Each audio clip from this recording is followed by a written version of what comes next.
that has very little green space to that of a rural area which has potentially farms and pastures, the temperatures are usually 10 to 12 degrees cooler in a rural area when compared to that of an urban.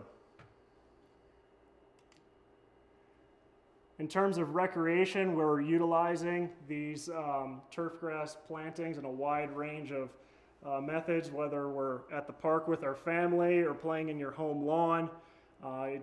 It's an outlet for many of us to work, play, or carry on as you may choose. And it's also the venue of many spectator sports, whether it's the football game, the soccer game, Little League, what have you. In terms of health and wellness, when you look at the benefits potentially of a natural playing surface versus a synthetic playing surfaces, which we're seeing a greater number of today, there are some factors to consider when those fields are introduced. One is a natural field is much softer than that of a synthetic. When it comes to your child falling down and scraping their knee, most likely that injury would be less on a natural field because of the texture and also the cushioning effect that the soil will provide in breaking that fall. In addition, it's cooler, significantly cooler.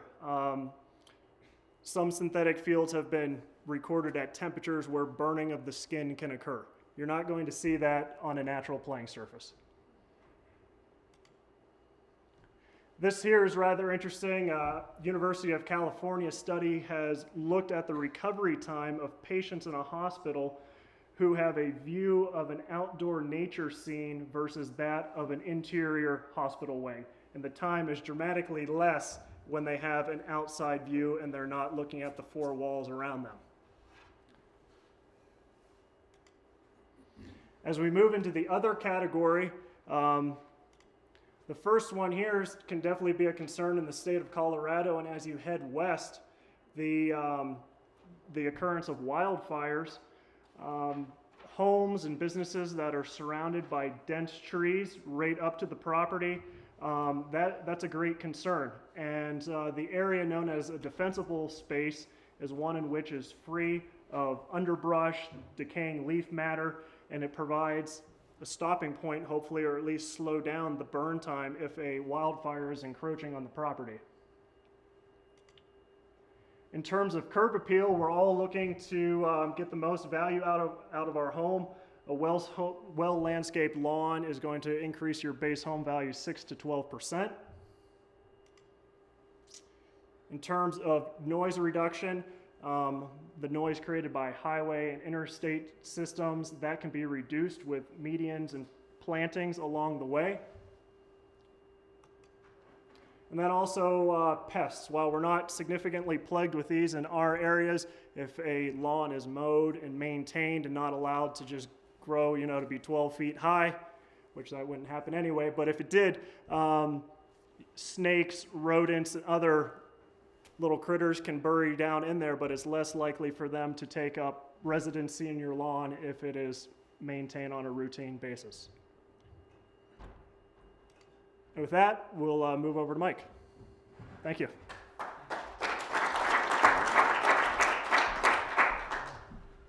Okay, I'm going to kind of get off turf grass a little bit, and I'm going to talk a little bit about the Audubon Cooperative Sanctuary Program. I got out here in 1998 from the East Coast, and on the East Coast, things are a lot different as far as water's concerned. There are a lot of concerns, but they're different. We're worried out there more for the aquifer systems, what's getting into it. There's not really big drought situations out there. You don't have a huge battle over water rights. When I got out here, I learned a lot about wildlife and wildlife management. Working in the valley here, we're surrounded by it every day. And so I'm going to go into this sanctuary program a little bit and then how it relates to water. So as I said, I got here in 1998, and the preceding years were drought years. So water was at the forefront of all of our thinking in the golf course industry. So I took over Beaver Creek in 2004 as a superintendent, and I was looking at the property there and how unique it was. It's in a tight valley, surrounded by homes, I got a creek on one side, I got a river at the bottom, one of the most beautiful mountains right at the top of the golf course. And I'm thinking to myself, we really need to be careful with how we manage this property.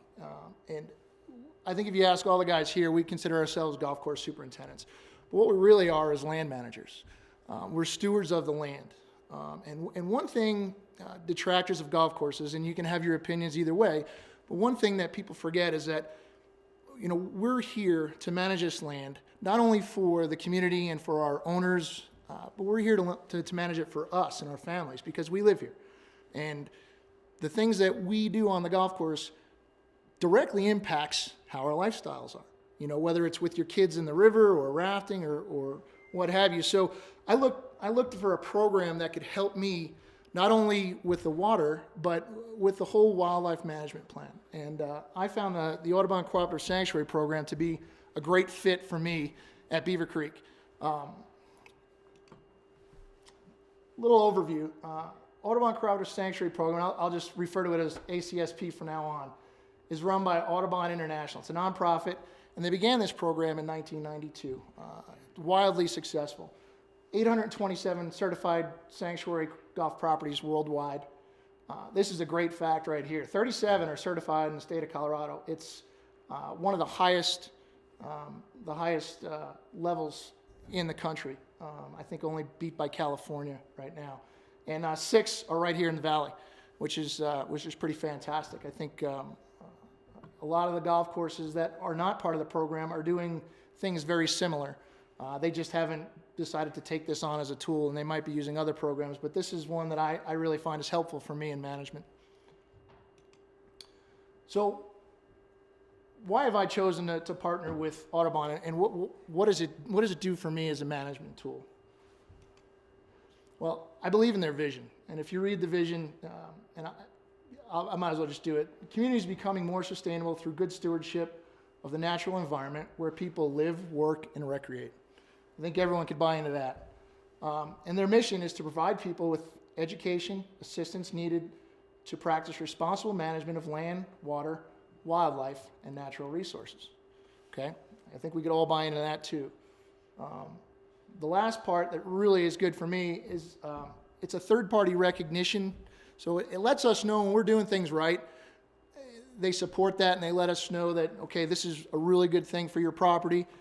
But they also hold us accountable if we're not doing things right. They're the ones that are saying, this is probably not something that we should continue. We need to look at another option. And they have, and I'll go into this in a second, they have a lot of people to help us with that. So the benefits to me and my operation, it allows us to collaborate directly with ecologists, wildlife biologists, and other environmental experts that they have on staff. Sure, we could probably find that through a CSU extension, but I have the kit and caboodle right there, a phone call, an email, or a plane ticket away. If I really had a serious problem or I had a concern, they would be there, and that's important. They provide us with educational information and support. I mean, that's really the big thing. They do have some great ideas.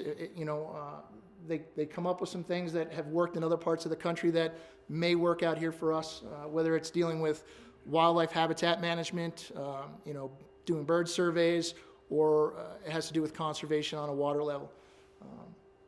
And then, again, they provide legitimacy to what we're doing. They really, if we're doing something right, they reinforce why it's right on a scientific level, not just, hey, it looks like it's working. That's great. They give us some feedback on some of the data that goes into why it's working, and they help us with tests and laboratory analysis that say this is working and this is why it's working. This is why you should continue it. So it's really helpful in that aspect. The program, as it starts out, and I won't go into too much detail about the program itself because I want to get into water conservation and water quality. It's a 1 to 3 year process when you start the process to become certified. And we've just recently become certified at Red Sky Golf Club, where I'm responsible for all the property there. And it was a really big kudo for us. We were really extremely excited to have that not only in our belt as an attaboy, like, hey, we really did a good job, but we did a lot of